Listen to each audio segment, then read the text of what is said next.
करना। I reading class 8। I study in composite UPS केचुआ कचना प्रयागराज। मैं जलवायु परिवर्तन के बारे में कुछ लाइनें कहना चाहूँगा। जलवायु परिवर्तन एक दीर्घकालिक प्रक्रिया है जिसमें तापमान, वर्षा और मौसम के पैटर्न में स्थायी बदलाव आते हैं।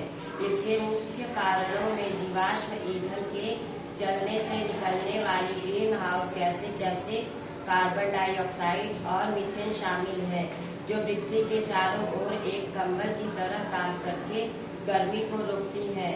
मानवीय गतिविधियां जैसे ऊर्जा उत्पादन, उद्योग, परिवहन और वनों की कटाई इस प्रक्रिया को गति प्रदान करती है। जलवायु और मौसम में अंतर।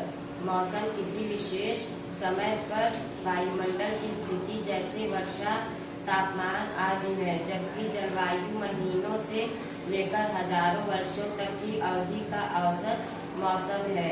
मानवीय कारण। पहला, जीवाश्म ईंधन का जलना। कोयला, तेल और गैस जैसे जीवाश्म ईंधनों को जलाने से कार्बन डाइऑक्साइड और अन्य ग्रीन हाउस गैसें निकलती हैं, जो पृथ्वी के तापमान को बढ़ाती हैं। दूसरा, वनों की कटाई।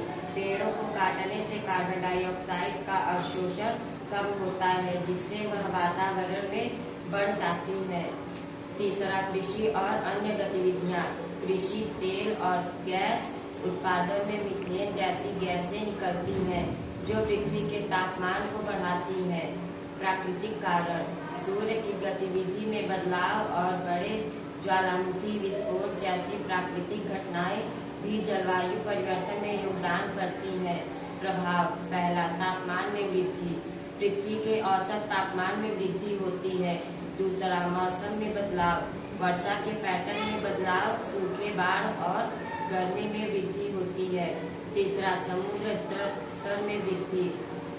हिमखंड पिघलते हैं और समुद्र का स्तर बढ़ता है। चौथा, अम्लीय महासागर। महासागरों का अम्लीकरण होता है।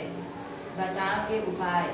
जलवायु परिवर्तन से निपटने के लिए हमें व्यक्तिगत और सामूहिक स्तर पर कार्य करने की आवश्यकता है, जिसमें ऊर्जा खपत कम करना, सार्वजनिक परिवहन का प्रयोग करना, मांस और डेयरी का सेवन कम करना, पेड़ लगाना, ऊर्जा कुशल उपकरणों का प्रयोग करना और पानी बचाना जैसे उपाय शामिल हैं। इसके साथ ही नवीकरणीय ऊर्जा स्रोतों को बढ़ावा देना, वनों की कटाई रोकना और पर्यावरण के अनुकूल उत्पादों को अपनाना महत्वपूर्ण है।